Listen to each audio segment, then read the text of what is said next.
Now, your forecast first, sponsored by Matex Heating, Cooling, and Plumbing. Players look at the satellite radar picture tonight. A lot of cloud cover still around the area. It has been cloudy all day, but big shield of rain moving to the north. And out of much of Illinois, Chicago had some rain tonight. She had a little delay for the Cubs game earlier this evening. Now we are watching temperatures still separating the state by some 20 degrees. 75 Carbondale, you get up towards Peru, northwest Illinois, they're in the mid and upper 50s there. Out the door tomorrow morning, expecting, guess what, more cloud cover. Temperatures in the low 60s to start the day. I'm talking about when the sun comes back. Also, when the humidity finally leaves us for an extended period of time. WCIA 3 News starts right now. Now, from WCIA 3 News. My main concern was I didn't want to be a part of spreading COVID. U of I students who test positive for COVID have to move to quarantine dorms, why Uber drivers are worried that's putting them at risk. Plus, it was the first hearing to investigate Speaker Michael Madigan, why it didn't go according to plan. And you've heard of the 217, but soon you can add the 447. What that means for you. You're watching your local news leader. This is WCIA 3 News at 10. It's the lack of transparency that bothers me more than anything. That's the concern of an Uber driver in Champaign-Urbana. He's been driving COVID-positive U of I students to isolation and quarantine dorms, but is worried it's putting himself and others at risk of contracting the virus. Good evening, I'm Paul Cicchini. The health department does not recommend people who have COVID-19 take public transportation. That means students have been requesting rides through apps instead. WCIA 3's Jennifer Jensen has more. It was a guarantee that, yes, I'm transporting someone that has tested positive with COVID. This has happened several times for the CU Uber driver, especially since classes started at the U of I and more students have tested positive for coronavirus.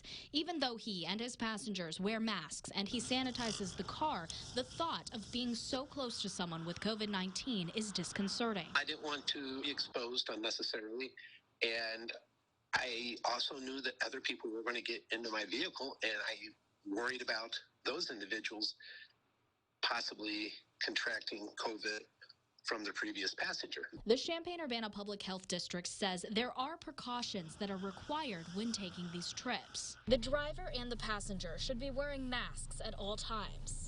The windows should be rolled down and the trip should be kept to under 15 minutes. CUPHD says this reduces the risk of exposure. This has been utilized for a long time. We have not yet seen anybody who has provided transportation and have to be quarantined for exposure or have turned out to be a positive case. Ubers have been charged with taking students to different locations for isolation and quarantine, but this driver is frustrated that the U of I hasn't provided another transportation option for COVID-positive students.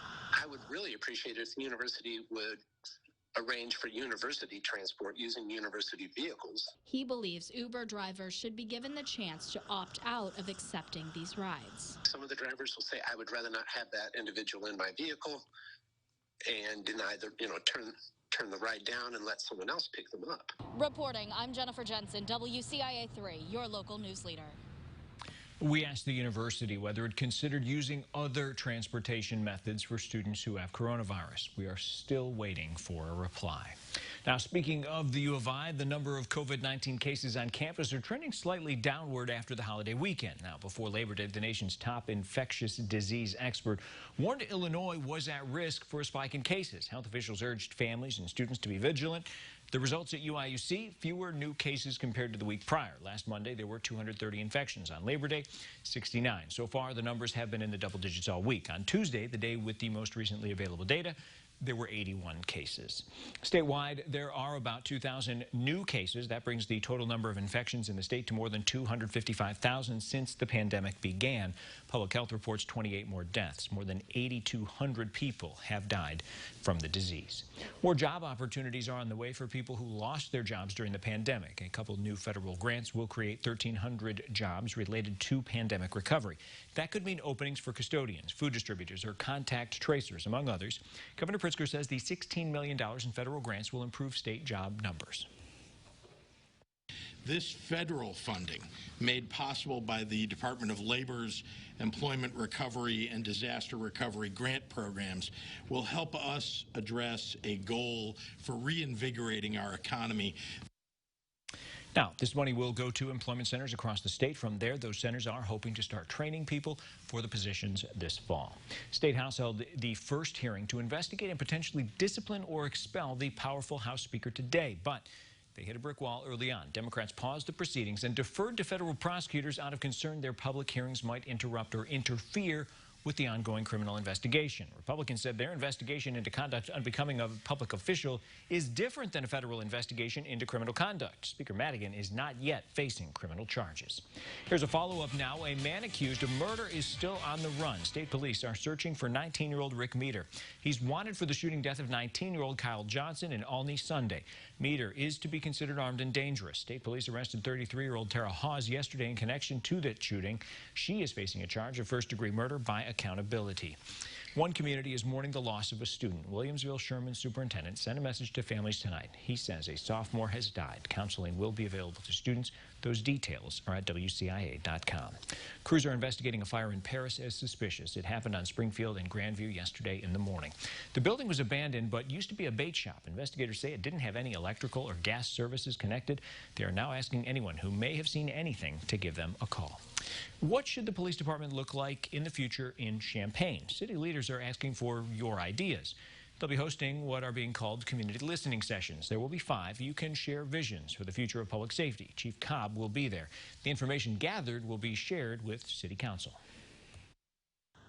We want active community participation in these listening sessions.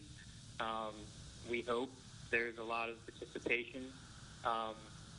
And obviously there's a lot of interest in this topic, not just in our community, but around the country. Now, these sessions will be held virtually because of the pandemic. For dates and times, you can check WCIA.com. Champaign County Sheriff's Office is getting some money from the Department of Justice. The grant's worth almost $500,000. It's part of a program that encourages reporting crime information to the FBI. Sheriff's Office will use the money to update its records management system. The idea is to promote transparency. People from across the country are interested in saving a missile in Rantoul. Now, it's been in the village since 1966 at the entrance of the former Chanute Air Force Base, but it's deteriorating, as you can see in the video. The Air Force decided it needed to come down since the Chanute Air Museum closed. The mayor says it could be expensive to keep the missile in the village. We're trying to be responsible to the community as well, because the missile is in really bad shape. It needs a lot of repair. And what the cost of that would be to the village to maintain it, to get it back into shape, that type of thing is a concern to us as well. Now, the mayor says it's going to take a higher authority than him to keep it from being demolished. He's hoping to have more answers as to what could happen to that missile this week. A group in Danville wants to know what can be done to repair a piece of the city's history. The Historic Preservation Commission is discussing a brick road called Garfield Place. The city recognizes it as a historical street. The city says it was asked to get more information about the maintenance schedule of the street and about the possibility of getting grants to fix it. People who live in the neighborhood say it is definitely needed.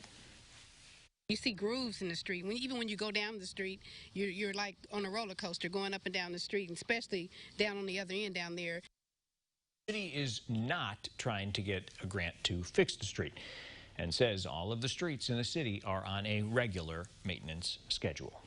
Savoy will soon have a new administrator. Christopher Walton will take over next month. He worked for Champaign for 2 years. He replaces Dick Helton, who retired after 18 years. Walton says he is looking forward to helping the village grow. Now, from our local election headquarters, can't make it to the ballot box in November? Election officials want to bring that ballot box to you. Champaign County Clerk says his office is bringing portable drop-off boxes to several communities. It's to help make returning mail-in ballots easier for you, the voter. So those boxes will be in Tolono, St. Joseph, Rantoul, and Mahomet. You can find them from 1 to 3 p.m. every Saturday in October. You only need to drive up to drop off. For those exact locations, just head to our website. Now, it's a lot of money for one school band program, but it plans to do with a donation. Plus, a new area code means you'll soon have to dial differently, but it also means for some businesses. And one football conference is getting a new temporary member. We'll tell you who will be playing this spring.